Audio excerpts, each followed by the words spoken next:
6 years ago my son Matthew had a daughter with his now ex-wife Josie. I have always thought of Josie as my own daughter, so when they divorced 7 years ago due to my son cheating, I was conflicted and disappointed.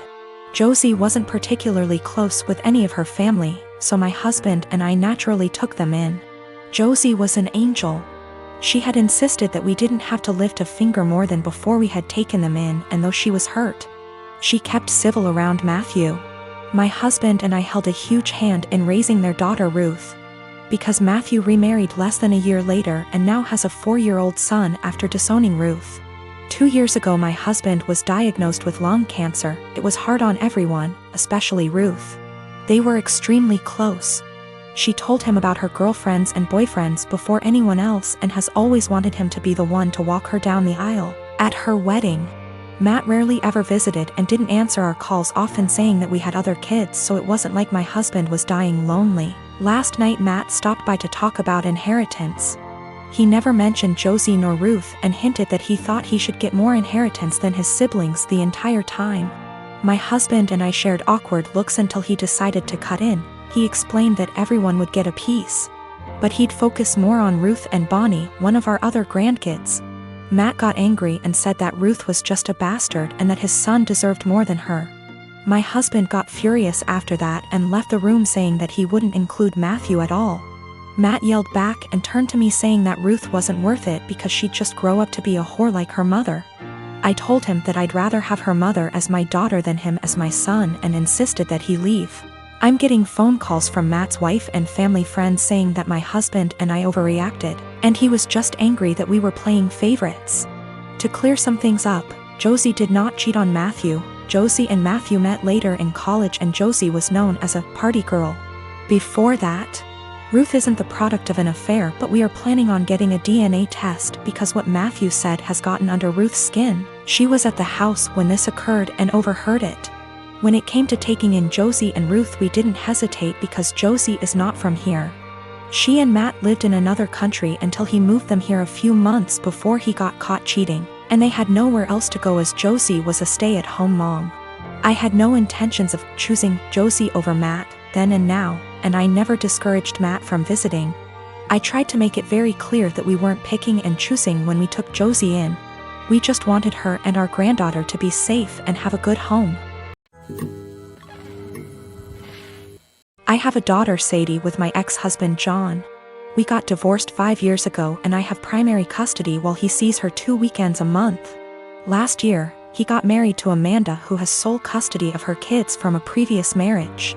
Amanda is a SOM, not for any health reasons or so on, she just doesn't want to work, while John works at a 9 to 5.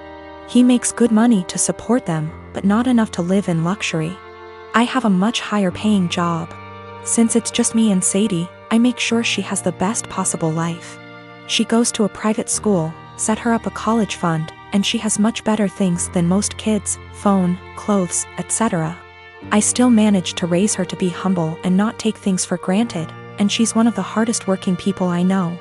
Always making sure to get good grades and keep her room tidy. Well, the last few times she came back after a weekend at John's, I noticed that the clothes she was bringing back in her duffel are A, not her size, and B, much cheaper and poorer quality than what I usually buy for her.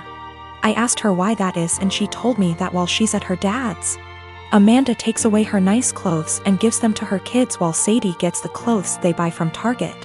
I asked her if she wanted them back, but she said she didn't mind sharing since all her favorite clothes were kept here. The problem came when I went to pick her up last weekend. I had a business meeting and couldn't drive her over, so Amanda offered to just pick Sadie up from school, which hadn't happened before.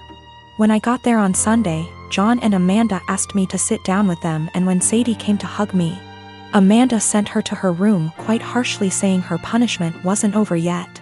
I was confused because Sadie very rarely misbehaves. They sat me down in the kitchen and said that it was unfair for Sadie to be going to a private school while her kids go to a public one.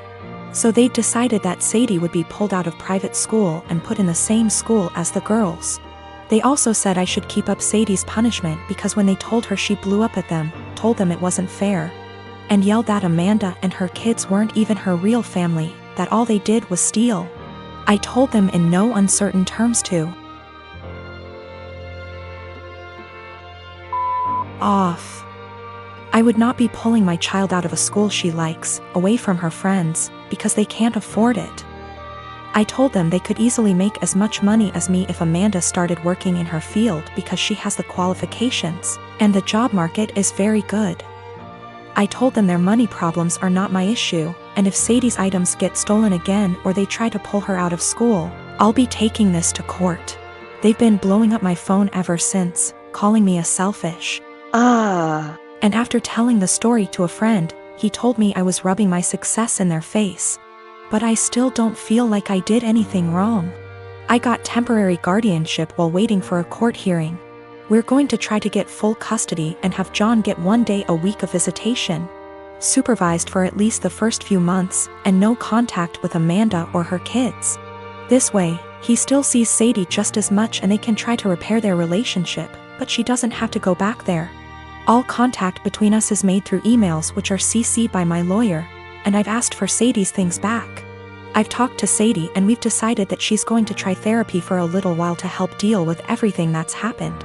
We've had the hearing and our custody arrangements been modified. Any and all decisions relating to Sadie are made by me, and me alone. John has supervised visitation once a week. And Sadie will continue in therapy to deal with all the issues Amanda and company have caused her. They tried to push for 50/50 custody split on grounds of alienation.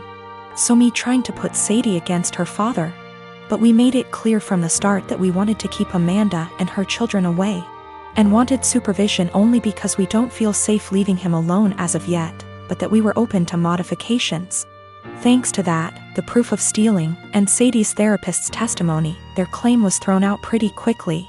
Amanda's pissed, and has tried to contact me and Sadie, but I made it clear to her that if she keeps harassing me or my daughter, I'll have to make this known to the authorities.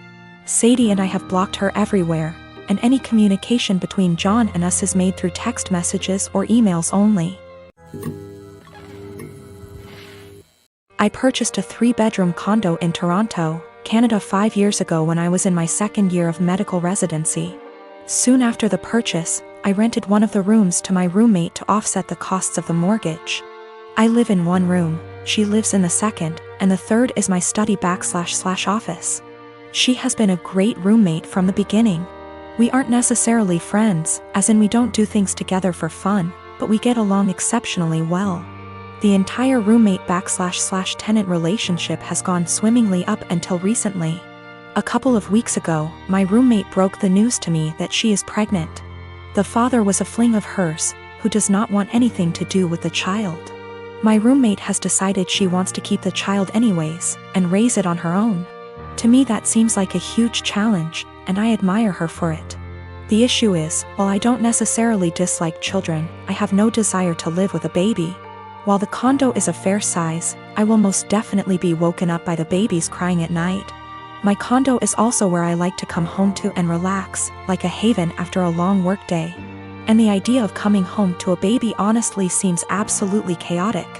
Especially since this isn't my own child, i.e. one that my girlfriend and I decided to have / was mentally prepared for.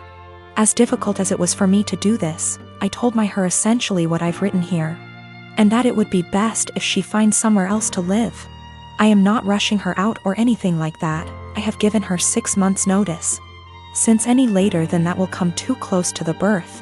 She was honestly quite taken aback by this, and thought that I was being cruel. Her primary concern is that rent has gone up substantially in this city since she signed on with me. I haven't increased her rent since she moved in, so she's essentially paying 2015 rent. She works as a waitress, and will likely need to find a lesser apartment to keep within the same budget. A couple of other considerations are that she was out of work while restaurants were closed. But I did waive her rent for that period. All of the furniture is also mine, aside from her bedroom, so she would need to figure something out on that front as well. Aside from all of the child expenses. I understand her position, and I feel horrible about the situation, but I honestly can't do it. I haven't been able to give life much thought lately, as work has been quite busy. Firstly, I have a friend in real estate, and I'm going to see if they can help her try to find some affordable listings. Secondly, as I don't plan to take on another tenant after her, and can afford to do this anyway, I have decided I'm going to waive her rent for the remainder of the tenancy. This will hopefully give her a bit of a boost to get on her feet. I consulted an attorney to be 1000% sure, and this is perfectly legal. Since I live in the unit, the eviction laws are much more lenient. Her baby will become a toddler, and a toddler eventually becomes a school-age child. Will it really be any better to do this later on? When I came home from work today, I told her that I wanted to discuss the overall situation. Before I even began, she actually apologized to me for how she spoke to me, and for expecting that I would be okay for her to raise her child here. I told her that her apology is totally unnecessary, as her reaction was completely understandable considering the uncertainty of her future. I then told her that I would waive her rent for the Rema. My wife and I bought a 4-bedroom house in PA that my son lives in. Our son went to college in PA and wanted to stay in the area. So we bought the house as a second home. We live in NJ and commute into Manhattan for work. We figured that he would have a place to live and we could visit every so often and spend some quality time together. We pay the taxes and services / maintenance on the house. Our son pays for his groceries and the house utilities. All was going well for a few years. Our son meets a girl and they get serious. We met her and she seems nice enough. They announce their engagement and she moves into the house with our son. Now for the problem, the wedding. We hold a little get-to-know-you barbecue at the PA house. My son and daughter are there, as are our son's fiancé and her parents. And sisters. We all seem to be getting along well. My wife, daughter and the fiancé go into the house along with her mother and sisters and my son. A few minutes later my wife and daughter come out and are really upset. They come over and tell me we're leaving and driving back to NJ. I try to find out what happened. Once we get back to NJ and they calm down, they tell me that our son and his fiancée along with her family don't want us at the wedding. According to what I was told, we're not their kind of people. I was livid. I called my son and asked him WTH this was about. He tells me that her family feel that we are not good enough and will embarrass them at a family wedding, and that we are all uninvited from the wedding.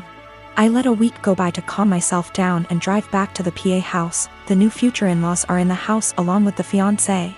It appears that they all moved into the house. They ask me why I'm there. I tell them that since we aren't invited to the wedding, I was coming over to talk to my son. They tell me to leave their house. I lost it and told them that they had 30 days to get out. Tell my son I'm selling the house and he could find somewhere else to live with all of you. I go to a realtor in town and list the house for sale. They call my son at work and tell him what I said. Apparently they thought that he owned the house. He calls me and asks why I'm selling his house. I tell him I paid for it along with the taxes on it and it is mine. He was living there rent-free, but since he doesn't want us in his new life, he has to get out. I tell him the same as I told his future in-laws. They have 30 days to get out, then I'll get a lawyer and get them evicted. Am I the for taking a hard stance on this? He is my son, but the in-laws seem to take over and we no longer count.